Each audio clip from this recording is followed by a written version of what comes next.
Hello mga guys! Tara, samahan niyo ulit kami at tayo ay mag-iikot-ikot kung saan-saan.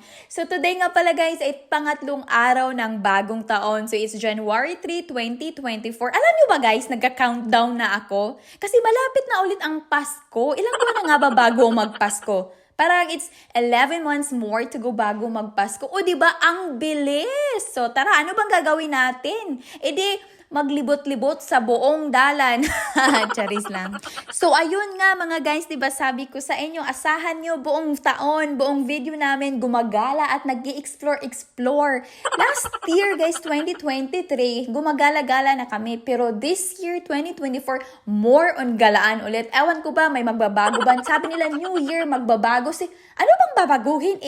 Siya at siya pa rin naman ang aking makakasama. Charot lang. So for today's video nga pala guys ay magmi-meet kami ng friends nila Asher and Belle bago maging busy yung mga bata kasi pasukan na next week. So kapag pasukan ay hindi na ulit sila magkikita kasi iba't ibang school sila. So ayun na nga, napag-isipan namin na magba-biking kami around the area kasi nga mas maganda yung weather ngayon. Medyo malamig pero hindi naman siya umuulan kasi nga next week marami ng snow nakikita namin sa weather forecast. So magi-enjoy ulit sila. So ayun, ito pala yung mga friends ni Asher and ni Belle. Nakikita nyo naman siguro sila, si Therese and si Lourdes at saka yung kambal sa iba't iba or sa ibang video namin. So sila talaga yung original friends nila Asher and ni Belle. Kaya lang yung nagsimula mag-school at saka lumipat kami. So medyo magkalayo na kami at saka hindi kami same ng school. So paminsan-minsan na lang kami magkikita kapag medyo weekend na lang kasi busy din sila at busy din yung mga bata kapag nag-school at may iba't ibang activities din sila. So, yung araw na yan guys, sobrang happy yung mga bata kasi nga nagba-biking sila. So, si Asher pala at si Therese, same age. And then yung isa din, yung isang anak ni Ate Ria is same age din kay Belle. So, ayan, nagja-jamming sila at super enjoy guys. Kami enjoy din kakatakbo kasi ang bilis nilang mag-bike. So, sa mga araw or sa mga oras na yan, nagba-biking sila at kami ay nagsusunod-sunuran lang kasi naghinahanap pala namin yung bagong playground daw around the area. And then, while walking or nagbabike sila, may mga aso kaming nakakasalubong. And si Asher and si Belle ay medyo takot-takot pa sa aso, kaya't ayon medyo napahinto. Alam nyo ba guys, ang saya palang panoorin na parang yung nagbabike yung mga bata, parang sobrang enjoy, yung parang nasa Pilipinas lang kami. So yung mga bata pala yan guys ay mga Bisaya din yan sila. Yung nasa unahan ay yung Pilipina din yung nanay. At ayun na nga, nandito na nga kami sa playground na to kasi bago daw yung playground. So bago sa paningin ng mga bata. Pero hindi na talaga yan bago lang sa paningin nila. Pero hindi kasi kami dyan usually naglalaro. Kaya ayan, enjoy na enjoy si Belle. Sobrang saya niya, tumatalon-talon pa siya kasi nga something new. Alam nyo naman guys, pag mga bata, diba? Sobrang enjoy. So ayun na nga guys, habang naglalaro at nag-i-enjoy yung mga junakis at mga bagets, syempre hindi mawawala yung si Mareng. Syempre alam nyo na, si Marites. So nagmamarites ang mga nanay. O diba, ang dami naming namamarites. O hindi yung nakikita, yung afam ko andyan pala.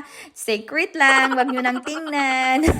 Lagi kong kasama si afam guys, pero hindi lang siya nagpapa-video kasi ayaw niyang makunan kasi nga respect the privacy daw. Charis lang.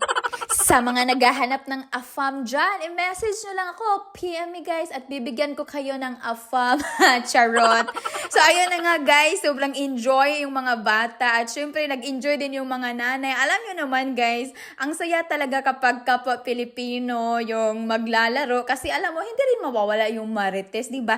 Doon tayo nag-enjoy. So, tingnan nyo guys, yung mga batang yan, ang kukulit. So, hinahayaan lang namin sila this time guys. Kasi nga, alam nyo naman, mabisi na sila kapag nasa school sila. Mahirap kasi kalabanin guys yung mga matatalinong bata. Ewan ko ba, alam nyo ba guys, dito sa ibang bansa, kapag wala kang friends or mga kakilala, ang hirap makipaglaro sa ibang bata or makipag-playdate kasi nga dito iba-iba yung kultura, di ba? So kailangan mong mag-set ng date or time kung kailan magpe-playdate. Unlike kami kasi guys, yung friends na kasi namin yan, so ora-orada kung gusto naming maglaro, kung gustong pumunta sa bahay nila, ganun. Kaya dito guys, yung mga bata is pinaka-importante talaga na may mga friends yung mga nanay para may kalaro din yung bata. Kasi nga, syempre, maboard din sila at kailangan din din nila ng mga kalaro. Iba kasi hindi sila kagaya dyan sa Pilipinas na kapag lumabas ng bahay, pwede sila makipaglaro sa ibang bata. Dito guys, hindi. So, diba? Tingnan nyo guys, nag-race sila. So, mga time na yan, pauwi na kami at maghihiwalay na naman kami. At sa mga oras na yan guys, magsisiuwian na naman kami sa aming kanya-kanyang lungga. So, shout out pala kay Ate Ria, Lourdes, and Terry. Salamat for today. Meron din silang Facebook page guys. Follow nyo rin sila. So, ayun lang naman guys for today's video. Thank you so much and follow for more. Bye!